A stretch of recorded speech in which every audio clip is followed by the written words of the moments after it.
आइए क्लास 9 के फिजिक्स में हम लोग Newton gauss the universe square rule को प्रूफ करते हैं।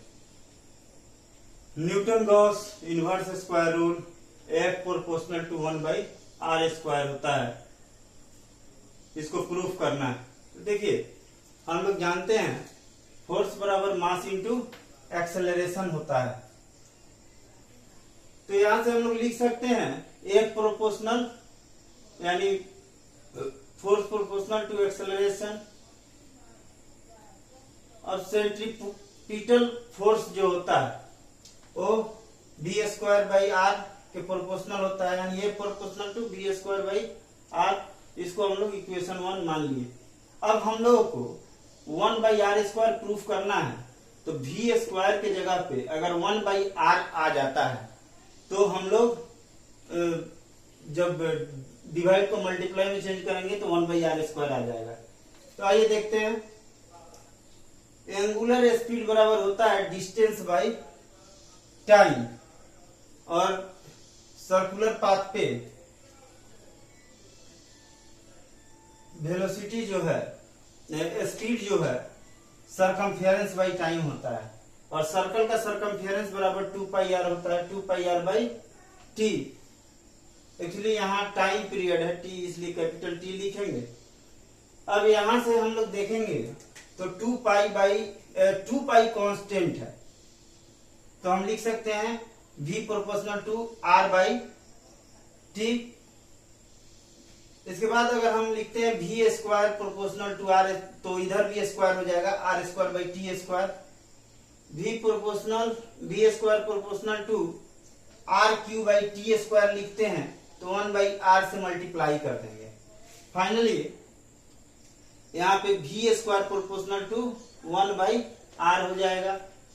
अब इस v² प्रोपोर्शनल टू 1/r का वैल्यू इक्वेशन 1 में रखेंगे तो F प्रोपोर्शनल टू 1/r होगा, यानी ar/1 है। मल्टीप्लीकेशन में जब चेंज होगा तो F proportional to 1/r into 1/r, यानी F प्रोपोर्शनल टू 1/r² आ गया। यानी हम लोग Newton gauss the universe square rule proof कर दिए। स्क्रीनशॉट लीजिए।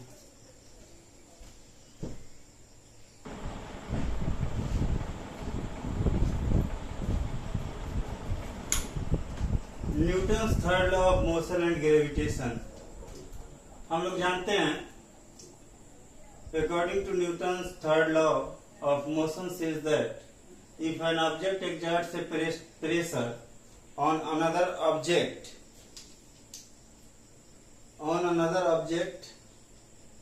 then the second object exerts an equal and opposite force on first object।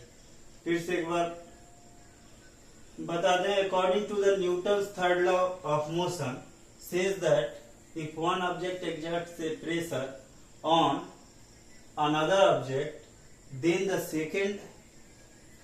second object exerts an equal and opposite force on the first object। हम लोग Newton third law के अनुसार जानते हैं कि अगर एक ऑब्जेक्ट दूसरे ऑब्जेक्ट पे फोर्स लगाता है तो उसके बराबर और अपोजिट फोर्स पहला ऑब्जेक्ट दूसरे ऑब्जेक्ट पे लगाता है। या हम लोग कह सकते हैं to each and every action there is equal and opposite reaction. प्रत्येक क्रिया के बराबर एवं विपरीत प्रतिक्रिया होती है न्यूटन थर्ड लॉ के अनुसार। The Newton third law of motion also holds good for the force of gravitation. Newton third law of motion जो है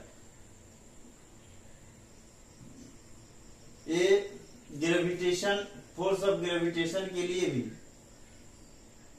वैसे ही काम करता है।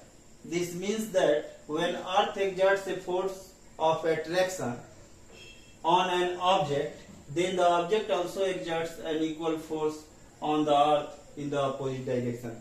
जब पृथ्वी किसी ऑब्जेक्ट की ओर फोर्स लगाती है, ग्रेविटेशनल फोर्स लगाती है, तो ऑब्जेक्ट भी पृथ्वी की ओर फोर्स लगाती है। स्क्रीनशॉट लीजिए।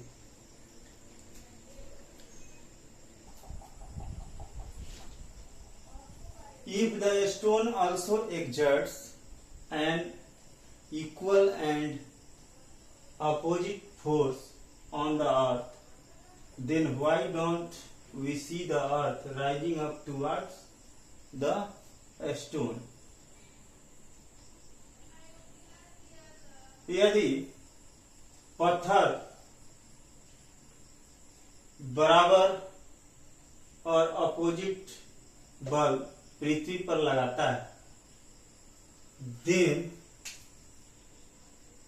लगाता है, तब हम लोग अर्थ को पत्थर की तरफ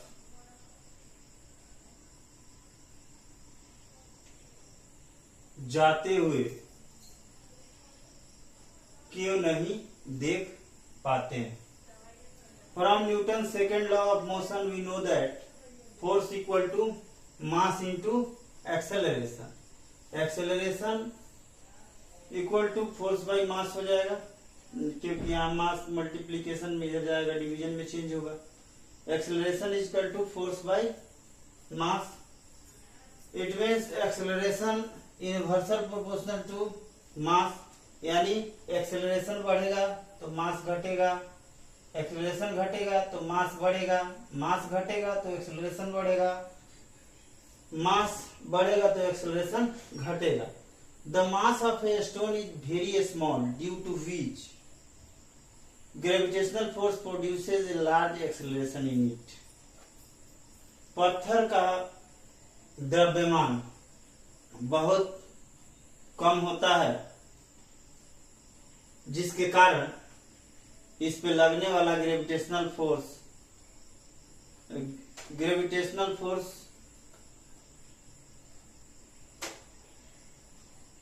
ज्यादा एक्सेलरेशन प्रोड्यूस करता है। स्क्रीनशॉट लीजिए।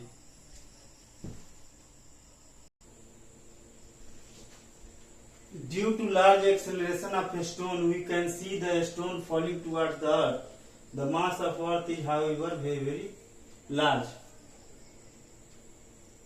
हम लोग पत्थर के त्वरण को पृथ्वी के तरफ गिरते हुए देखते हैं, क्योंकि पृथ्वी का द्रव्यमान पत्थर के द्रव्यमान की अपेक्षा बहुत ज्यादा होता है। Due to very large mass of earth, the same gravitational force produced very very small acceleration in the earth. The acceleration produced in the earth is so small that it cannot be observed, and hence we do not see the rising up towards the stone. पृथ्वी का द्रव्यमान ज्यादा होने के कारण पत्थर की ओर से पृथ्वी पर लगने वाला ग्रेविटेशनल फोर्स कम होता है, यानी एक्सेलरेशन भी कम होता है, जिसके कारण हम लोग पृथ्वी को पत्थर की तरफ ऊपर उठते हुए नहीं देख पाते हैं। स्क्रीनशॉट लीजिए। इसी क्वेश्चन का आंसर एक और तरीके से हम लोग दे सकते हैं, उसको हम बता रहे हैं।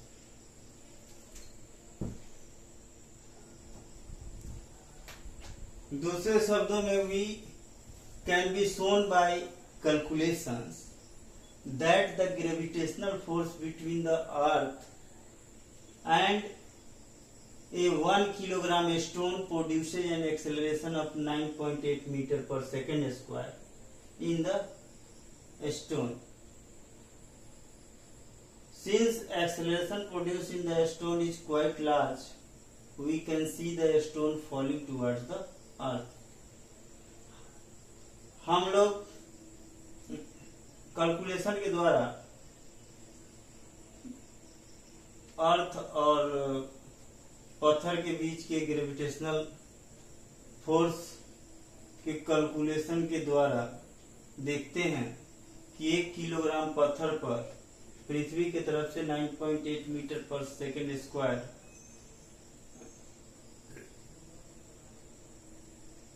फोर्स लगता है, जिसके कारण अर्थ के द्वारा पत्थर पे लगने वाला फोर्स ज्यादा होता है, जिसके कारण पत्थर पृथ्वी की ओर गिरते हुए दिखाई देता है। Now the same gravitational force produces an acceleration of 1.63 into 10 to the power minus 24 meter per second square in the earth।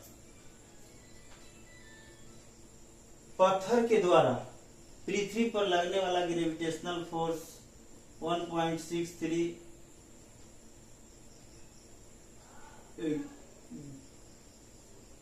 Gravitational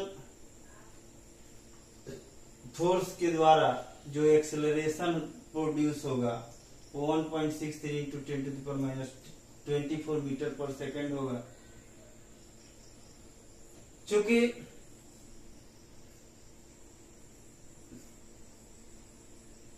पृथ्वी पर पत्थर के द्वारा लगने वाला गुरुत्वाकर्षण बल बहुत ही कम होता है,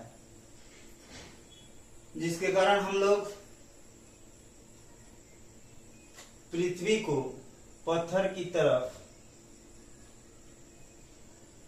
जाते हुए नहीं देख पाते हैं। स्क्रीनशॉट लीजिए।